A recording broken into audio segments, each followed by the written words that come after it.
Welcome to our channel. फिर से आपका स्वागत है। आज मैं एनसीईआरटी के लाइंस एंड एंगल का 6.2 का सेकंड क्वेश्चन लेकर के आया हूँ। जैसे कि मैंने इससे पहले क्वेश्चन बताया था कि बहुत ही आसान तरीके से बताया था, तो उसी तरह से आज मैं सेकंड क्वेश्चन लेकर के आया हूँ। आज मैं आपके लिए लाइंस एंड एंगल्स बिल्कुल ही हलवा बनाने वाला हूँ। आज मैं आपके लिए जो है सेकंड क्वेश्चन जो बताने वाला हूँ बहुत ही आसान तरीके से, बहुत ही इजी कंसेप्ट लेकर के, और यहाँ समझ लो कि अगर आप 5th 6th में भी हो फिर भी इसे समझ में आ जाएगा। इतनी आसान बनाने वाला हूँ, इससे आसान कभी नहीं हो सकता है। आपने कभी ऐसा वीडियो नहीं देखा होगा। तो चलिए स्टार्ट करते बिना टाइम गवाए हुए। तो देखो इस क्वेश्चन में दे रखा है in the figure lines X Y and M N. X Y एक लाइन देख रहे हो, दूसरा हमारे पास एम एन एक लाइन देख रहे हो। ये कह रहा है कि इंटरसेक्ट कर रहा है एट ओ पे।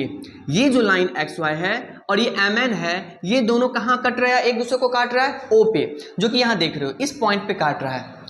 कह रहा है कि अगर पी ओ वाई कहाँ पे, पी ओ वाई ये एंगल दिख रहा है ना, ये जो दिख रहे हैं ये 90 का साइन होता है। ये 90 अगर है तो हमें कह रहा है कि और हमारे पास ए और बी, इसके द्वारा जो एंगल बनाया जा रहा है, एक तो ए एक बी, तो इन दोनों का जो एंगल दे रखा है वो रेशियो में, अनुपात में दे रखा है। वो कितना दे रखा है, A/B जो है 2:3 दे रखा है। मतलब A को मान लो 2x और B को मान लो 3x, दैट मीन्स 2x और 3x समझ लो कि ऐसा कुछ दे रखा है।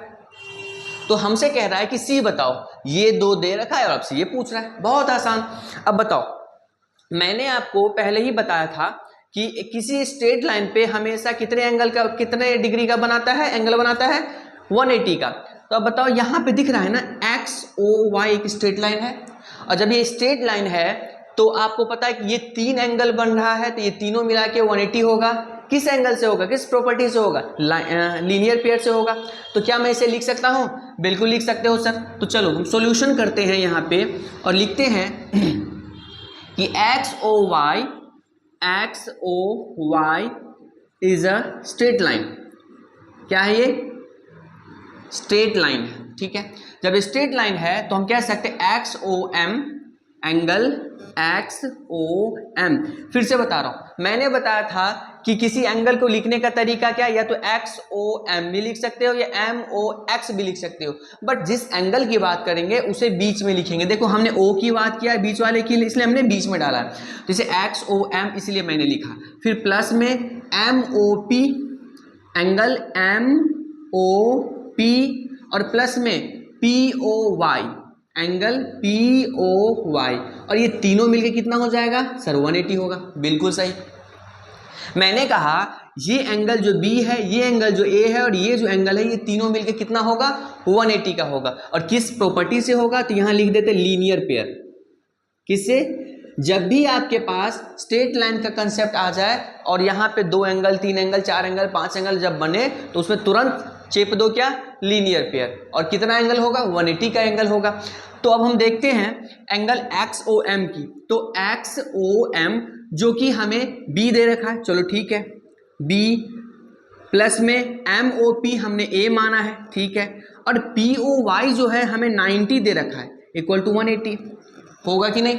अब बताओ, B प्लस में A इक्वल टू 180 माइनस का 90 होगा। ये प्लस वाला जब इधर आएगा तो प्लस वाला माइनस में आ जाएगा, 90 हो जाएगा।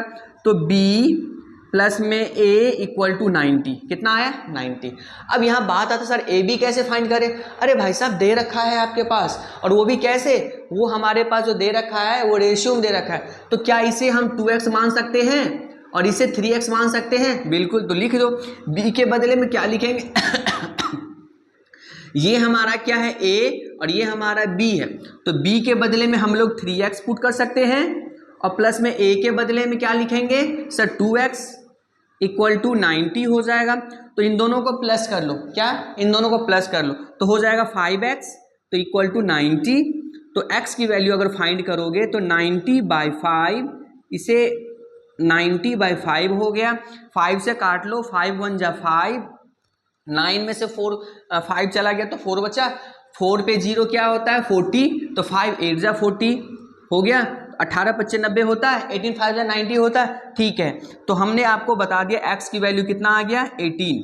अब बताइए, जब हमें x की वैल्यू पता चल गया तो a b की भी वैल्यू पता चल जाए, क्योंकि a की वैल्यू 2x है तो a बराबर 2x है, तो a के बदले में हम 2 इंटू एक्स की वैल्यू तो हमने 18 लाया है ना 18, तो that is equal to 36।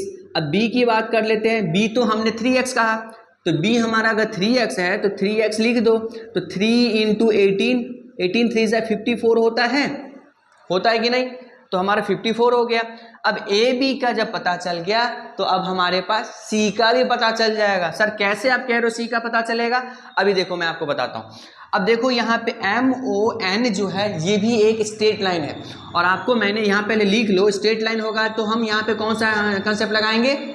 Linear pair का। सही है, तो हम यहाँ पे लिखेंगे कि MON is a straight line. क्या है? Straight line. स्ट्रेट लाइन होगा तो हम कहेंगे कि MOX या XOM एंगल XOM प्लस में XON एंगल XON, ये दोनों मिलके 180 होगा। फिर से रीजन डाल दो लीनियर पेयर का। और जब लीनियर, मैंने कहा था जब भी कि जब स्ट्रेट लाइन हो, स्ट्रेट लाइन पे लीनियर पेयर का कंसेप्ट डालो। तो XOM हमने B की वैल्यू फाइंड कर लिया है। B की वैल्यू कितना है सर? 54 है। कितना है? 54 है। तो 54 अगर है तो हम कह सकते हैं, सॉरी B की वैल्यू 54 नहीं है, हाँ सॉरी 54 ही है। कितना है? 54 है, हमने यहाँ लिख रखा है। ओके, तो हम कह सकते हैं सर ये 54 हो जाएगा और प्लस में XON को C मान लो, इक्वल टू 180 हो गया। तो C की वैल्यू कितना होगा? 180। इसे इधर ला लो तो माइनस में 54 हो जाएगा। बोलो हाँ, क्योंकि प्लस वाला टर्म जब इधर जाएगा तो प्लस वाला माइनस, माइनस वाला प्लस, मल्टीप्लाई वाला डिवाइड और डिवाइड वाला मल्टीप्लाई, ऐसा कंसेप्ट चलता है। तो C की वैल्यू कितना आ जाएगा? 10 में से 4 को माइनस कर लो तो 6 हो जाएगा। ये हमारा कैरी लेते तो 7 में से 5 गया तो 2 आ जाएगा, और ये हमारा 1, तो 126 डिग्री आ गया। तो कितना आसान था, हमें ABC जो B कह रहा था हम सब निकाल दिए। तो अगर आपको थोड़ा सा भी अच्छा लगा होगा, समझ में आया होगा, तो हमारी चैनल को सब्सक्राइब कीजिए और दूर तक सभी बच्चों तक पहुँचाए, ताकि हम आपके लिए ऐसे ही वीडियो बहुत सारे लेके आए। आपको अच्छा लगा तो प्लीज़ बेल आइकन को भी दबा दे ताकि सारे नोटिफिकेशन आप तक पहुँच सके। Thank you for watch my video.